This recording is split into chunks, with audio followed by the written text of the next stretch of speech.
안녕하세요. 원종영 선교사입니다. 날마다 말씀과 함께 오늘은 갈라디아서 2장입니다. 갈라디아서 2장은 사도행전 15장과 주제가 같습니다. 누가가 쓴 사도행전과 달리 바울이 쓴 갈라디아서는 사도행전 15장에 빠진 새로운 인물이 등장합니다. 바로 2장 1절에 나오는 디도를 데리고 갑니다. 디도는 헬라 사람 그리스도인으로 사도 바울의 영적인 아들로 굳은 일을 도맡아는 바울의 제자였습니다. 그는 할례를 받지 않았습니다. 사도 바울은 할례를 받지 않은 디도를 데리고 예루살렘으로 향합니다. 거기에는 충분한 이유가 있습니다. 스데반의 순교로 시작된 예루살렘의 핍박은 이방 나라 선교를 위한 신호였습니다. 성령의 은혜를 입고 헬라어에 능통하고 헬라 문화에 익숙한 헬라파 유대인 성도들은 사방으로 다니며 복음을 전하기 시작했습니다. 사도행전 11장 20절 21절에서는 안디옥에서 할라인에게도 복음을 전파하니 수많은 사람들이 믿고 주께 돌아오더라 라고 서술되어 있습니다. 유대인들이 개, 돼지 취급하던 이방인들이 신성한 교회에 들어왔다는 것은 역사상 처음 있는 일이었습니다. 즉 할례를 받지 않은 이방인들이 예수님을 믿고 교회의 구성원이 된 것은 본토에 있는 예루살렘 교회에서는 큰 충격이었습니다. 안디옥 교회는 다문화 교회로 할례를 받은 유대인 이민자 그리고 할례를 받지 않는 여러 이방인들이 함께 지내면서 보수적인 유대인들 사이에 할례와 율법 문제로 많은 다툼과 갈등이 일어났고 그 문제가 더 커지기 전에 공식적인 해결을 모색하기 위하여 예루살렘 교회에 모여 역사적인 회의가 열리게 되는 것입니다.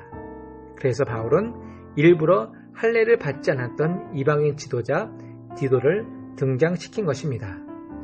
예루살렘 회의의 최대 장점은 이방인들이 할례를 받느냐 안 받느냐였습니다.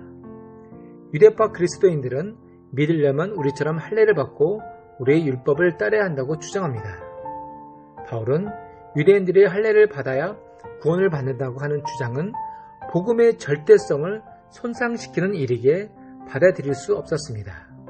바울은 비본질적인 문제에서는 최대한 양보하되 본질적인 진리 문제에서는 죽기까지 진리를 사수하는 모습을 보여왔습니다.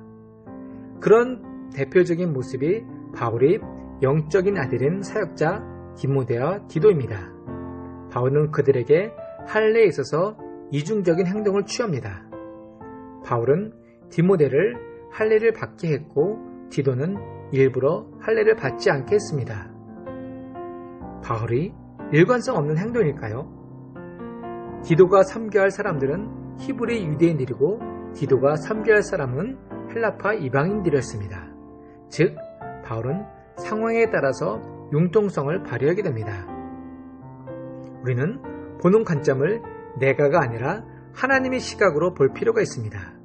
나 때문에, 우리 문화 때문에, 율법 때문에 할례를 받고 안 받고가 아니라 하나님 때문에 할례를 받고 안 받고의 사고로 보아야 합니다.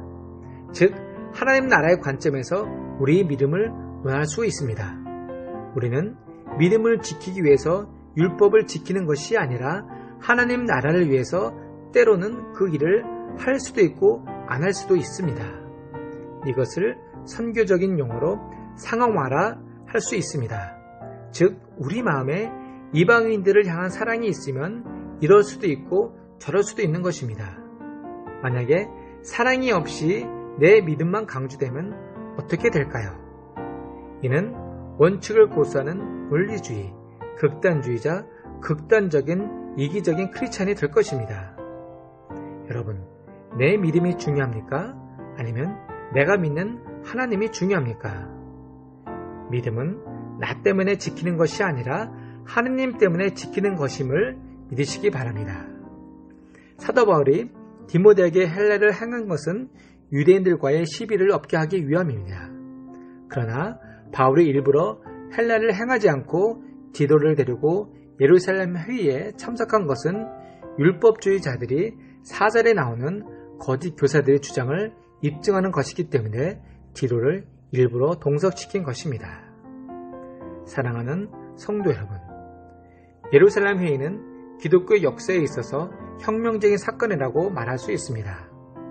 초대교회 유대인 크리스찬들은 자신들의 모형된 선민사상, 율법, 할례를 포기하고 말씀 앞에 순종함으로써 이방인을 향한 선고의 물꼬를 트게 했습니다. 우리들도 혁명적으로 삶이 바뀌어야 합니다. 내 안에 주인이 바뀌어야 합니다. 나의 중심에 내가 아니라 예수님이 계십니다. 예수님이 계시기 전에는 우리는 율법에 매였던 율법의 종으로 있었던 사람들입니다. 율법에 매이면 우리의 삶은 죄를 안 짓는 삶으로 살아갑니다. 이는 우리의 삶이 소극적으로 변하고 삶과 신앙이 나뉘어지는 이분법적 신앙으로 변질되게 되어 있습니다. 이제는 예수님이 내 안에 계시니 하나님의 의를 나타내는 삶, 하나님의 나라를 만들어가는 삶을 사시기를 소망하며 축복합니다. 기도하겠습니다. 하나님, 오늘도 하나님의 의를 나타내며 하나님의 나라를 위해서 살아가는 시은서 교회 성도들이 되게 하여 주옵소서. 우리가 나 때문에 믿음을 지키는 것이 아니라 하나님 나라 때문에 믿음을 지키게 하시고 믿지 않는 사람 지체들 위해서 나의 것을 포기하고 그들을 섬길 수 있는 자리로 들어가게 인도하여 주시옵소서.